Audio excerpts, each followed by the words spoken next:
법원이 오정현 목사의 사랑의 교회 위임은 무효라고 판결하자 사랑의 교회를 비롯한 보수 교계는 종교의 자유 침해 프레임을 펼쳤습니다. 세속 법원이 성직자의 자격을 따지는 것은 공산당도 하지 않는 짓이라고 강력 반발합니다.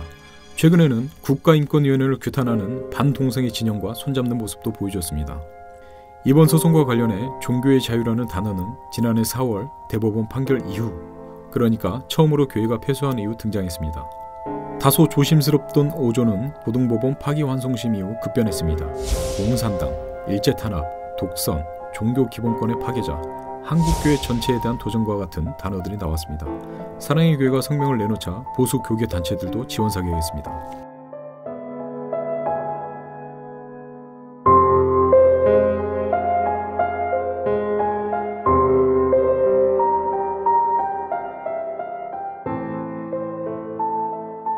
사랑의 교회는 3월 7일 포럼에서 결의문을 발표하고 이번 판결은 대한민국 건국 이래 종교단체 분쟁과 관련하여 유례를 찾을 수 없는 잘못된 판단이라고 했습니다.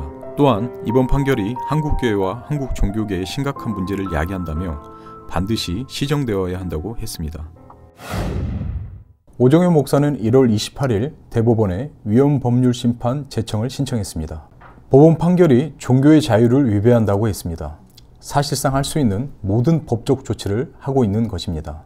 종교의 자유 탄압 프레임에 이론적 토대를 깔아주는 이가 있습니다. 한국교회 법학회 회장 서원재 교수입니다.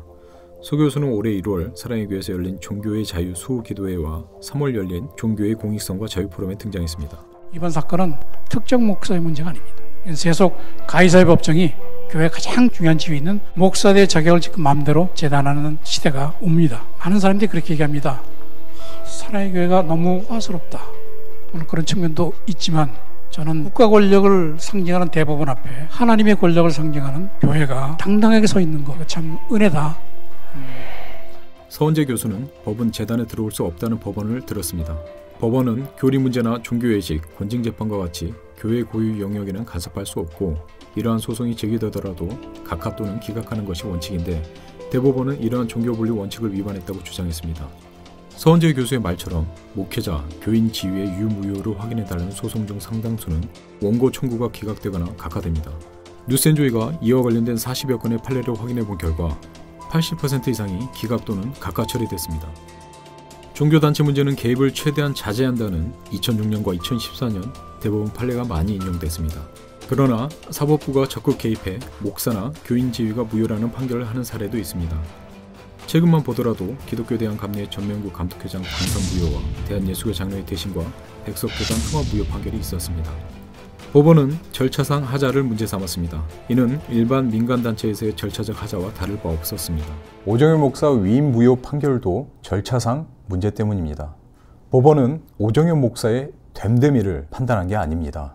사법부는 종교단체가 자체적으로 정해놓은 목사의 자격을 문제 삼지 않았습니다. 그 자격을 취득하는 절차를 지키지 않았기 때문에 제동을 건 것입니다. 법률 전문가들은 사랑의 교회 사건 역시 목사 자격을 법원이 정하려는 것이 아니라 일반 사건처럼 절차상 하자 여부를 본 것이라고 했습니다. 종교 내부의 목사의 어떤 자격을 정한다 할지 청빙을 한다 할지 그런 절차 문제 이런 것들은 기본적으로 종교단체의 자율적인 문제인 게 맞아요. 그런데 대법원이 그렇게까지 판단하게 된 그런 배경을 가만히 살펴보면 그 절차의 하자가 커서 이 정의의 관념에 현저히 반한다 하는 그런 부분일 경우에는 결국 관여할 수밖에 없지 않느냐. 그동안에 있어왔던 종교에 관련되는 판례가 근본적으로 바뀌는 것은 아니라고 보고 아마 대부분의 사건은 국가법이 관여할 사항이 아니다 이렇게 판단을 받게 될 것이기 때문에 지나치게 우려하는 것은 확대 해석이라 이렇게 생각합니다.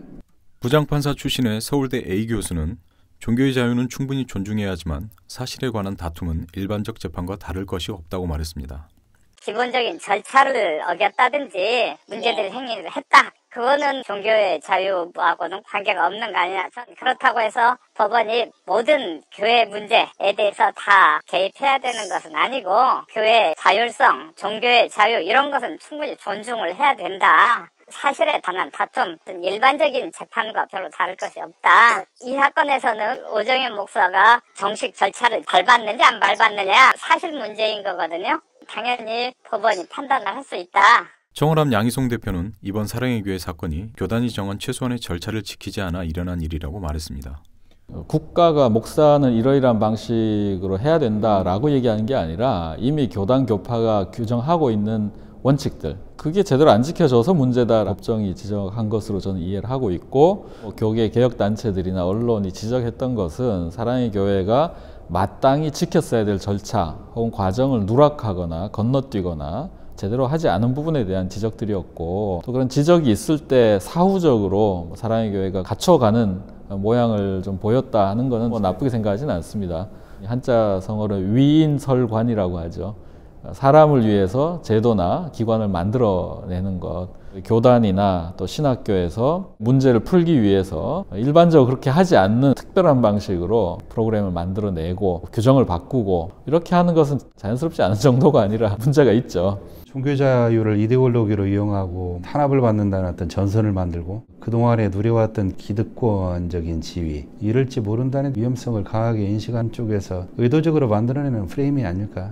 종교적인 어떤 비리와 이런 부패의 문제는 그 사회의 모든 구성원의 문제가 된다. 그냥 종교 내부의 문제로만 인식하지 않았으면 좋겠다. 종교개혁 시기에 이제 마틴 루터가 교회 안의 사안에 대해서는 세속법정에 관여할 수 없다, 관행적으로 요구들을 해왔던 내용을 전면적으로 다 부정을 하거든요. 사회 내에서 공존하기 위해서 규정한 법적인 제도적인 절차 안에서 행동해야 된다 하는 것은 루터 이래로 500년간 상식적으로 알고 있어야 될 원칙들인데, 뭐 종교의 자유가 이것으로 다 침해된다?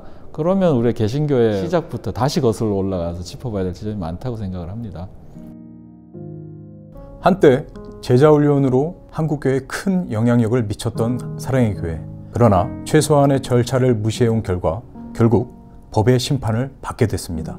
법원의 개입은 대한민국 사법부가 한국교회를 탄압하는 것이 아니라 오히려 교계 내에서 자정하지 못하는 부분을 바로잡아주는 것입니다.